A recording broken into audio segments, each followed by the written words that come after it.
You are listening to Historyman, the platform for historians, authors, and museum directors to tell their stories of the American Revolution, walk in the footsteps of heroes, and proclaim freedom reigns.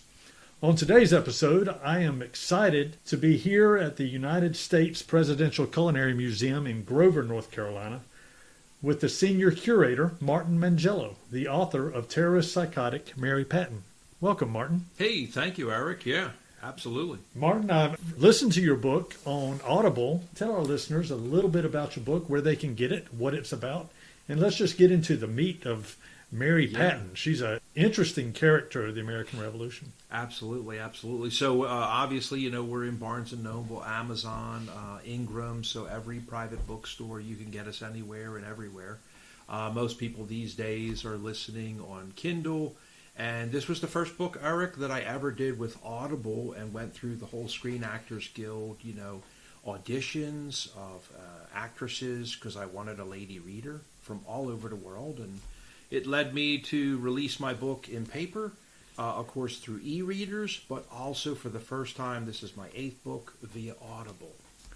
This is actually a project that you did to finalize one of your degrees, correct? Yes, sir. This was my second master's, and I wanted to do that. And my professor, Dr. Hank Weddington at Lenore Ryan University, told me, Marty, you don't actually have to publish a book to get your master's degree, okay? But you are the only student that's doing that. So God bless you, you overachiever.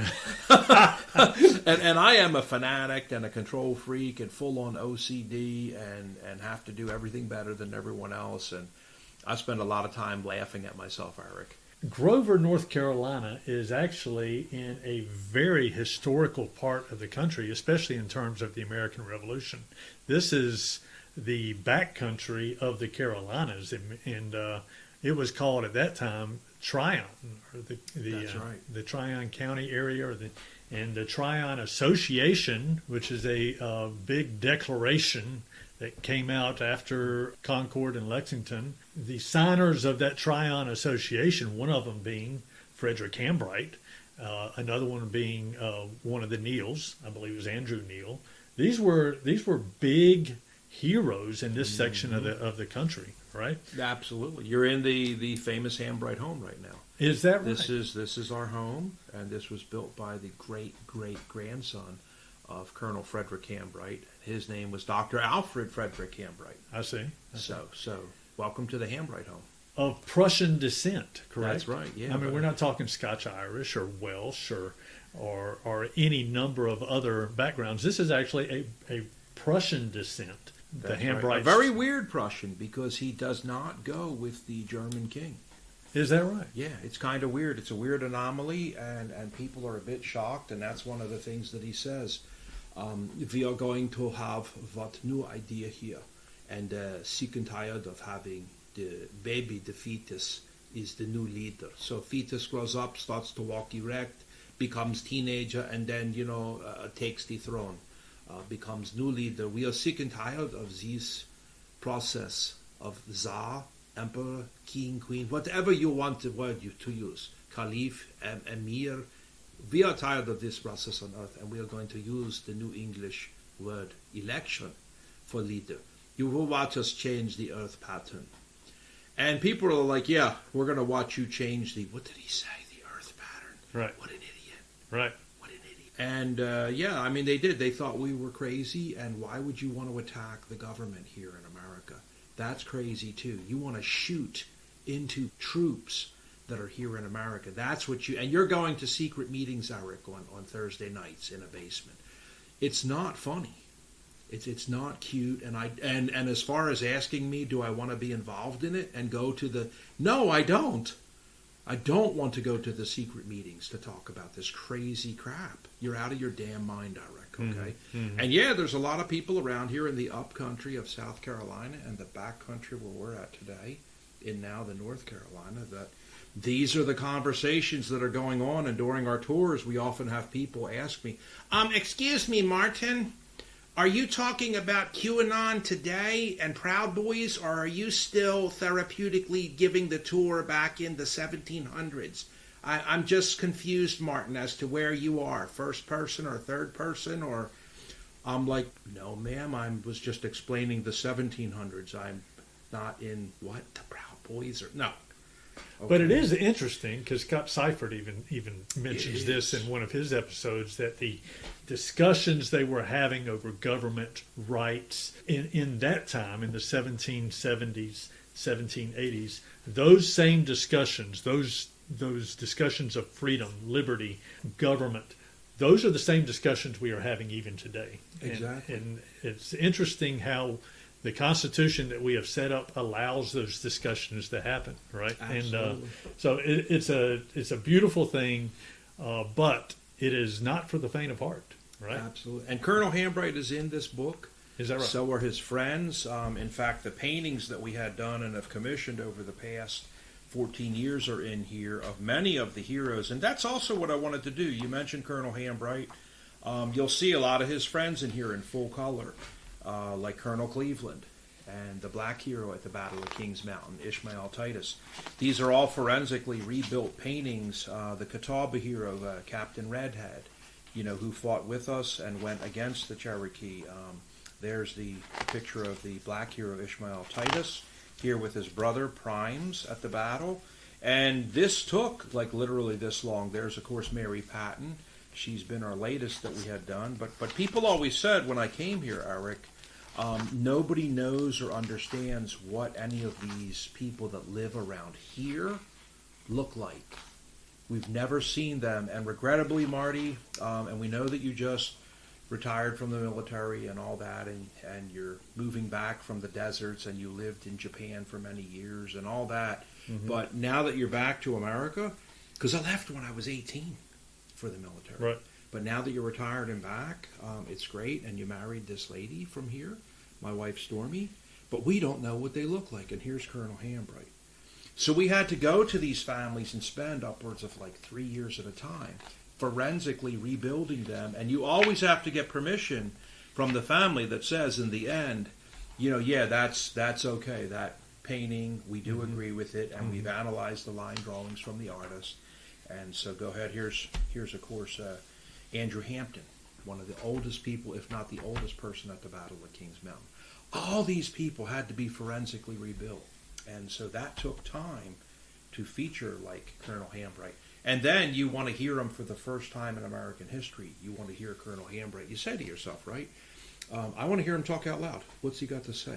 What does who have to say? You, Colonel Hambright. Yeah, I'm sitting here listening. You want to hear what these people say, and you want to hear the arguments. You want to hear the arguments against these slap-jaw, buck-toothed hillbillies. Yeah, we do, and we are sick of hearing them, okay? And hearing you talk. What is funny to us is to listen to the spires you are going to build, that are going to jot around Charlottesburg. The spires. Do you listen to yourself speak at all, sir? The spires that will jot into the sky. That's what you said someday, and your noted establishments of education that you would create here. If you drive your wagon through at this time through Charlottesburg, you'll be lucky if the damned spoke doesn't snap and the Conestoga wheel busts off of it, literally from the mud roads. And you're going to build great establishments of education and your universities and your spires. Do you listen to yourself, sir, when you speak? Your spires that would jot into the sky. Are you a flat-jawed jackass? And these are the arguments that are going on, Right. Rick. Right. Okay, now, flash forward 250 years, where are we? How asinine and childish was this process of election and these spires? How asinine was it, Eric? It's doing pretty damn good. It is. It's pretty pathetic when you think about it. We are the last country on earth to have a constitution. It is the oldest constitution running on the earth. Many other countries have tried and started and had a revolution and failed and have gone back or collapsed or had a coup. Just last month we had, I think, 2 more coups in Africa. One of them was a part of Guinea. It's pretty sad when you think about this country that we're sitting in right now is the oldest running constitution. And we are so young. That's right. We are so young as a country. That's right. It's a beautiful time of history to look at, to to research, and I find myself almost peeling back an onion every time I open up another book or listen to someone like you talk, and I'm on the edge of my seat. Tell us a little bit about Mary Patton. Absolutely. So Mary is an American shero, and that's what we call them today. So everyone is pissed off about, oh, it's another thing we have to start using. They already took flight attendant away, and now we have to call them stewardess. It's like, all right, okay, we can all change. If they were able to change the world 250 years ago, we can all change with it, okay? Right. So we're calling her a shero now. And she rose. And honestly, Mary is an expert black powder maker, which is really difficult crap to build. Okay, she learns this from her father. She's a Scottish lady from Scotland. Was she from Scotland? Yes, that's where they moved. So she from. came over about in one of the great migrations from Ulster right. Scots to I don't know if from Ulster Scots, but okay. McKeon is her real name. Mary McKeon is the real name.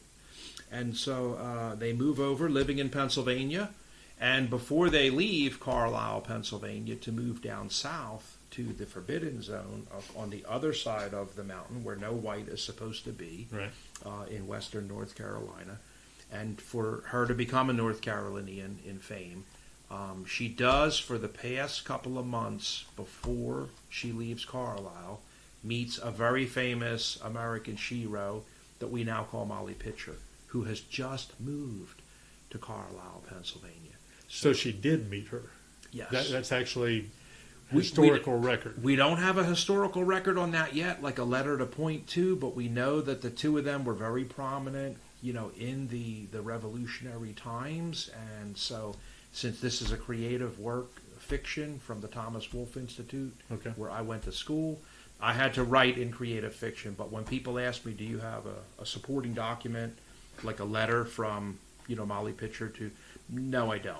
Okay. I don't. But we know that she lived there. We know that that's a fact, and that's proof. So of all the places to end up, she ended up in the Watauga area or the over-the-mountain regions. That's right. How did she end up there? Was she invited down there? She was invited down by a very famous black powder making family who said, you got to come down here. You guys make excellent grades of powder, okay, in Pennsylvania. But with the war starting, and think about that too. Molly Pitcher's husband is a cannoneer, right? Okay, and Mary makes, powder. Mm-hmm. Okay, she can do that if you want that for your cannon, if you want it for your pistol, if you want it for your rifle. A lot of people don't know that there's different black powders for each, okay? And even with a rifle, you're carrying two different kinds of powder, okay? Mary's powder is so famous up in Pennsylvania, it's often equated into beautiful shops that have glass windows and fancy streets with carriages and things like that. Restaurants. Mm-hmm. Restaurants. This is how she grows up. Restaurants in the Philadelphia and it's often equated with Swiss powder is super famous. And what has been going on for about 2 years, Eric, is England is not stupid. They've been strangling, getting out, taking up, picking up, buying up, shutting down any black powder in the colonies. They've been doing this for about 2 years before the explosive detonation of the war begins. They know what's coming. And black powder is getting very scarce. So she is invited to come down. But, some of the things I talk about in my book is visitors will come and ask, is there a clock around? Excuse me, is there a clock somewhere nearby here that I can synchronize my pocket watch to? They're like, no, we use a stick in the ground at 12 o'clock, and the shadow, okay? You use a stick in the ground, Mrs. Patton. They're asking them to come down to a very remote area in the middle of nowhere, which eventually becomes the Tennessee. Mm-hmm. But that's the proposition, is you will live in the western North Carolina area, and on the black side of the mountain, in the dark hole, where no whites are supposed to be, but we have our own little settlement. And that's what convinces her and her husband to come down, John. And actually in my book, you'll read, as part of one of them, the first visit, the answer is no. Okay. Thank you so much. It was great to have you guys stay here at the house and to cook for you and everything. But John, her husband, an Irish guy, John Patton, who marries Mary McKeon, we've talked about it last night with Pillow Talk and then in private this morning, and we are so sad to let you guys know, but the final answer is no. And so people were shocked in my book to read that as well. The answer was no, and wow, I mean, you chronicled that. So it takes a couple of letters and time and to see what the English are doing. And then the pamphlets that go out, don't forget the king owns all excrement. That's a law. Is that right? Absolutely. That's a law. That's a very well-known law. So, and you are to send it. When the pamphlets come down here to South Carolina and North Carolina and the Savannah and Charlestown, and people start getting these threefold pamphlets, that all excrement, all outhouses, all human fecal matter, all chicken, pig, horse, all dung is to be collected and loaded up on massive carts that we will pay for with 4-horse teams to drive to the last black powder plant outside of Philadelphia. We are actually at this point in such extremis with Mr. Washington. You have got to do what you're told. We need the poop. That's how bad it is, because that niter, which is made from poop, is one of the 3 critical ingredients to make black powder. So you have poop, you have coal, you have charcoal, and you have sulfur. Yes. So when she moves down to the over the mountain regions, in that Holston Valley, that Cinch River Valley area, is there sulfur there? There actually is sulfur deposits with mines. That's one of the things she asks is, well, where would I get my sulfur then? And they're like, don't worry about that. Right. Okay. How old is she? She's like 20s, 30s at this point. Late 20s, yeah. Is that 30s, right? Yeah. So she has everything. She has the big 3. But it's even better than that. Okay. And this is part of what pissed me off, okay? Because I fester. And I want to claw and gnaw away and dig at stuff, like you. And I want to figure out, what the real truth is that's going on. And so to do that, I often ask myself, what are the things that she needs to be successful? And yeah, those 3 are going to be, obviously, to make black powder. But the 4th one no one ever mentions is just raw power, okay? You're going to either do your black powder mill, it's very dangerous to make black powder. So some people stamp it, okay, and they run a mill. Well, we don't have electricity to run the stamp machines with an armature. But we have water power where she lives. Okay. She lives right on that river there. We have tremendous water power. They tell her, don't worry about power. You're going to live right on the river, and we can do a dam with a water wheel, and don't worry about that. Okay. She's got the sulfur taken care of. Of course, poop. She says, then they're strangling out all of the poop is being delivered to this one plant that's left here outside of Philadelphia making the black powder. Okay, if that one falls and goes down, and there's nothing for the South, okay? There's nothing, though. There's no black powder down here, okay? I was talking to the curator down at the Powder Magazine in Charleston, and she said there wasn't any powder coming in to the colonies. And they had, within their Powder Magazine, French black powder, which was supposedly better than the British black powder. And they were concerned about that. So this black powder manufacturing was huge for the South. Absolutely. And for her to agree to come down here and do that would be unbelievable. So the poop is a huge question.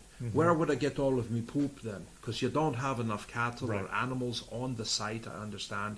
And please pardon me for all the questions and consternation. Please pardon me, Boyle. Okay, don't worry about the poop. Okay, and don't worry about the lack of sheep and cows, and we don't have enough poop here. But here's what we do have, and this is what I wanted to chronicle and document scientifically, okay?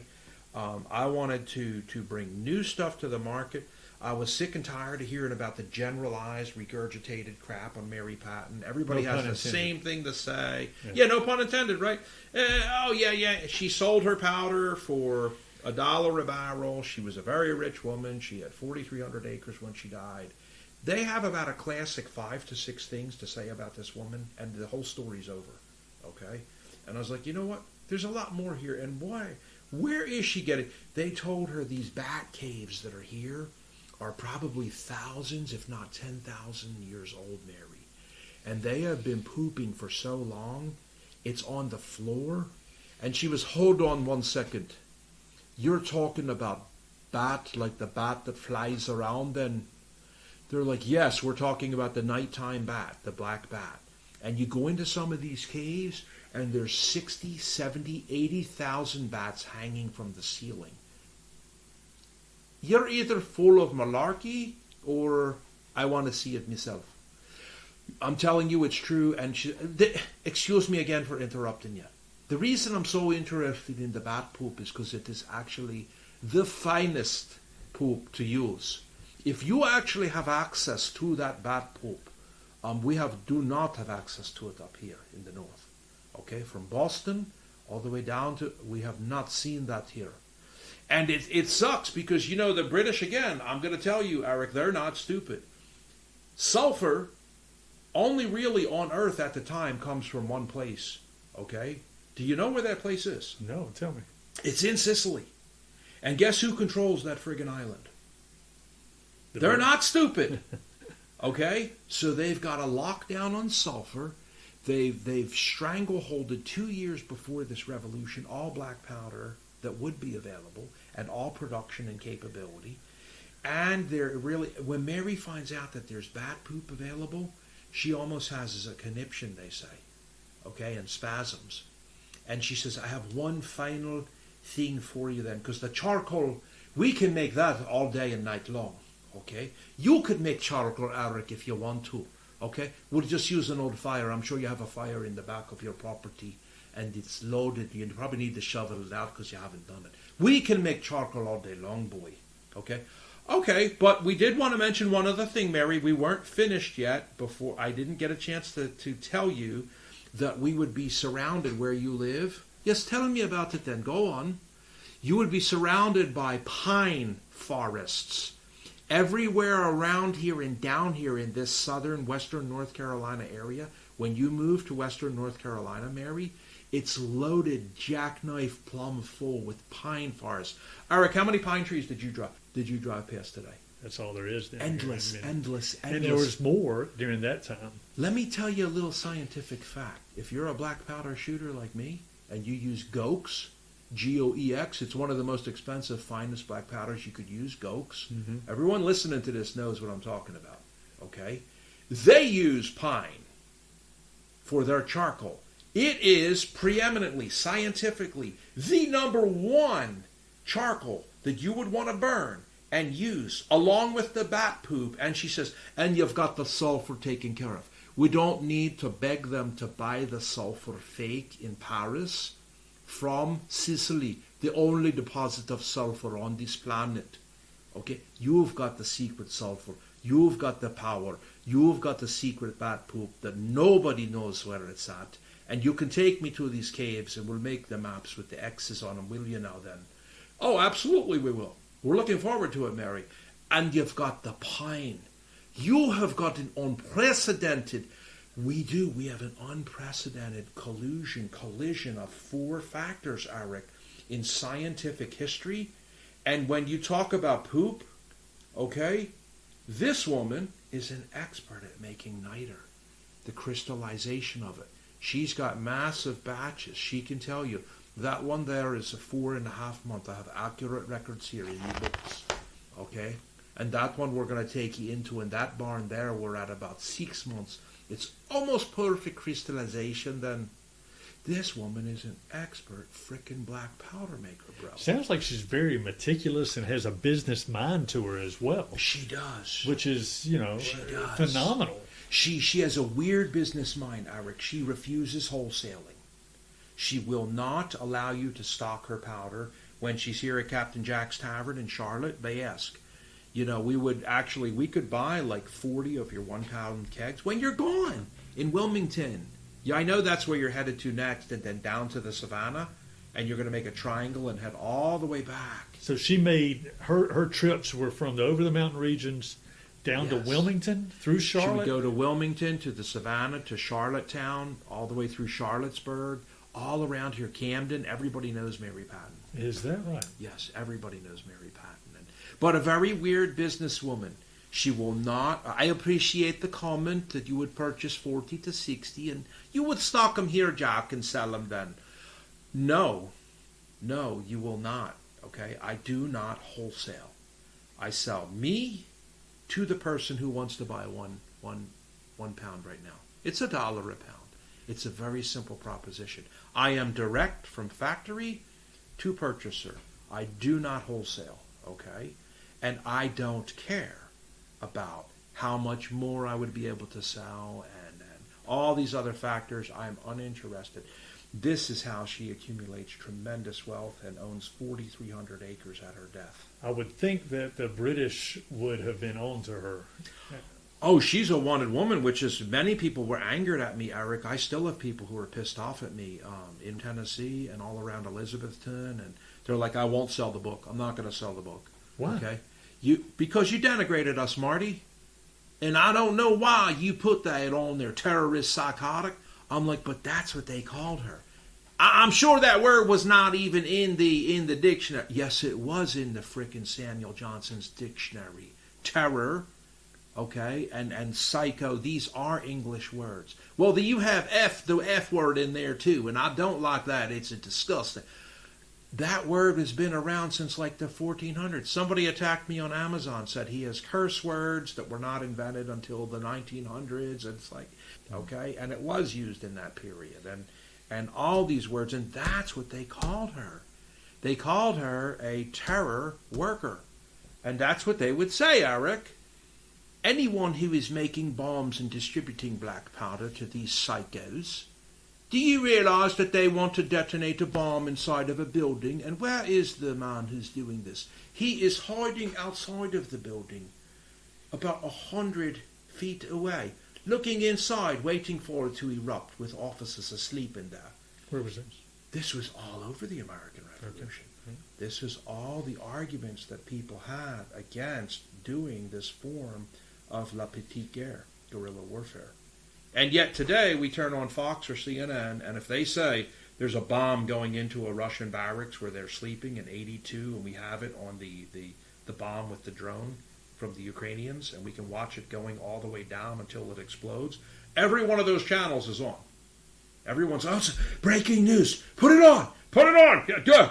Everyone's watching that. Mm-hmm. But in these days, this psycho, and that's what they say, this crazed woman who is illegally producing black powder for these freaks, these buck-toothed hillbillies that live all around here. There's about 250,000 of us that live here. Mm-hmm. People often ask me, well, Marty, how many people did live around here? I'm like, it's about 250,000 live around here. Okay, for the up country and the back country, you want facts and figures? You want real numbers? Okay. Didn't have a census and stuff like that, but we have the facts and figures.